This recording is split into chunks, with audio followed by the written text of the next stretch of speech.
महाराज जी, मेरा प्रश्न ये है, जो लड़का बचपन से लड़कियों के साथ एक ही क्लास में पढ़ रहा है या जो लड़की बचपन से लड़के के साथ एक ही क्लास में पढ़ रही है, उसे मेंटली इमोशनली एक्सप्लॉइट करना लगभग इम्पॉसिबल हो जाता है, क्योंकि उसने अपने जीवन में बहुत सी लड़कियां देखी है, तो उसको डाइवर्ट करना लगभग इम्पॉसिबल हो जाता है।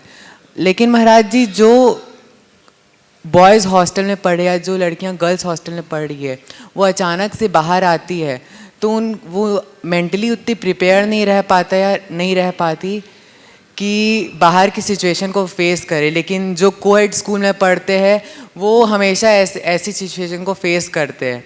तो महाराज जी, आपका इस कॉन्टेक्स्ट में क्या राय है? देखो, आज लोग ऐसा कहने लगे हैं और इस बात के लिए वकालत करने लगे हैं कि सबको खुलापन मिलना चाहिए, पर ये कतई उचित नहीं है। इसके परिणाम भयानक होते हैं। बाहर पढ़ने वाले तब तक एक उम्र की सीमा को छू लेते हैं, अलग रहने वाले एक उम्र की सीमा को छू लेते हैं और उनमें कुछ कुछ समझ भी आ जाती है, तो भटकाव की संभावना कम रहती है। साथ पढ़ने वाले तो पहले ही एक दूसरे के साथ इतना जुड़ जाते हैं कि फिर कुछ बचता ही नहीं। हम सह शिक्षा के समर्थक नहीं हैं, क्योंकि हमारे शास्त्रों में विपरीत लिंग को एक दूसरे से दूर रखने का विधान है। समझ गए? ब्रह्मचर्य के पालन के लिए बड़ा आवश्यक भी है। एक साथ रहने उठने बैठने से इस तरह के दुष्परिणाम आते हैं। और आजकल प्रायः जो कोएड है, सहशिक्षा है, इसमें तुम तो बच्चे हो, तुम्हें पता नहीं। मेरे पास जो प्रकरण आए हैं वो तो बहुत रोंगटे खड़े करने वाले। 6th, 7th और 8th क्लास की बच्चे और बच्चियों के भी आपस में संबंध बने हैं।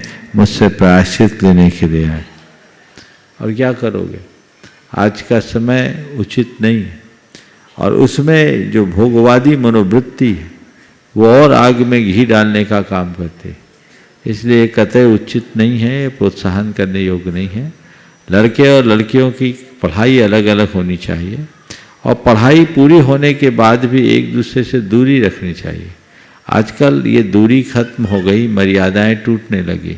पहले अभिवादन हाथ जोड़ के करते थे, अब अभिवादन में भी हाथ मिलाने लगे हैं और खासकर विपरीत लिंग के प्रति ज़्यादा आकर्षण होने लगा। ये उचित नहीं है। इस मर्यादा को बचा कर रखना चाहिए, क्योंकि संसर्ग से अनेक प्रकार के दोष उत्पन्न होते हैं। इसलिए इससे बचना ही चाहिए। और उसमें केवल दूरी रखने से नहीं, उन्हें अपनी दायरे का भी बोध होना चाहिए। दूरी के साथ जब दायरे का बोध करा दिया जाता है, मर्यादाओं से बांध दिया जाता है, संकल्पित करा दिया जाता है, तो भटकाव नहीं होता। तो इस पर हमें सबको ध्यान रखना चाहिए। हालांकि आजकल ये देखने में आया कि लड़कियां भी कोएड में ही पढ़ना चाहती। एक व्यक्ति ने इंजीनियरिंग कॉलेज खोला लड़कियों का, लड़कियां नहीं मिली उसको, आए नहीं। तो ये बड़ी मुश्किल है, लेकिन ये होना चाहिए, बदलाव होना चाहिए।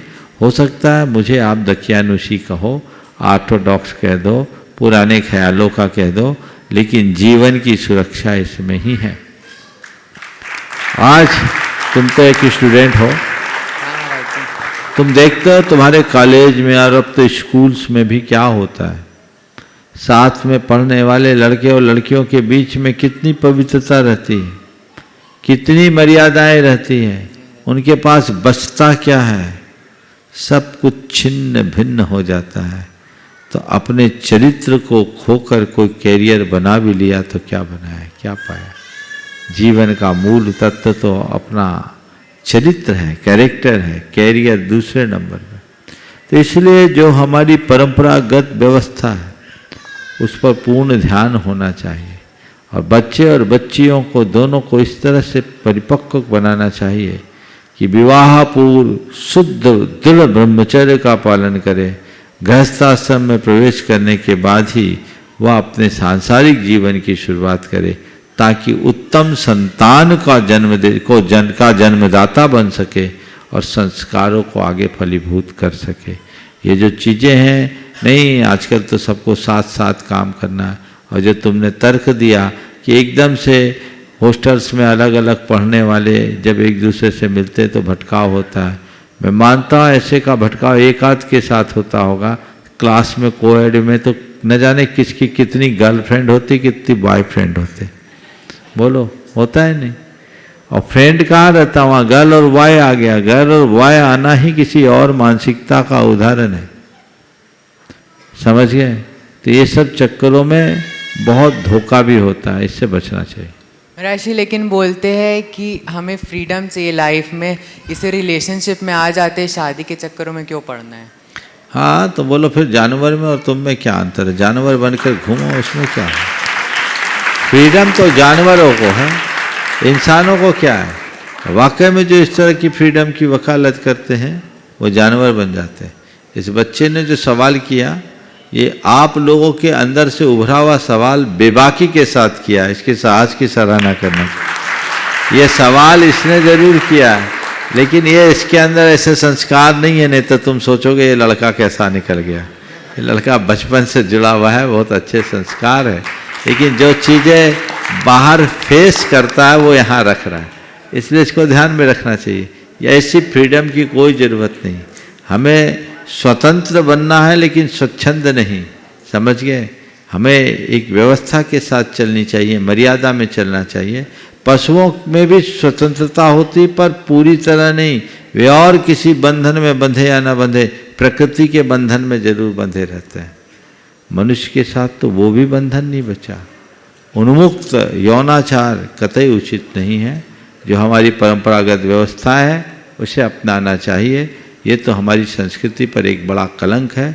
दुर्भाग्य है कि हमारे देश में सारी विधि व्यवस्था और कानून की व्याख्या वे लोग करने लगे हैं जिनके लिए भारतीय संस्कृति का ज्ञान नहीं। उनने अंग्रेजी माध्यम में पढ़ा, अंग्रेजी शिक्षा रखी, उनकी मानसिकता अंग्रेज बन गए। तो जब इन सब बातों पर अदालतों की और उच्च ऊपरी अदालतों की मुहर लग जाती है तो आने वाली पीढ़ी के भटकाव का और कारण बन जाता है। भारत को भारत की तरह चलाना चाहिए। भारत को चलाने के लिए लोगों को कालिदास, अशुघोष, माघ जैसे कवियों को पढ़ाने की ज़रूरत है। जो शेक्सपियर को पढ़ कर के भारत को चलाएगा वो कभी भारत को भारत नहीं बना पाएगा। हमें ये चीज़ ध्यान में रखकर चलना है। तो इन सब चीज़ों को जब हम ध्यान में रखते हैं तभी हमारा जीवन पथ प्रशस्त होता है। नमोस्तु महाराज।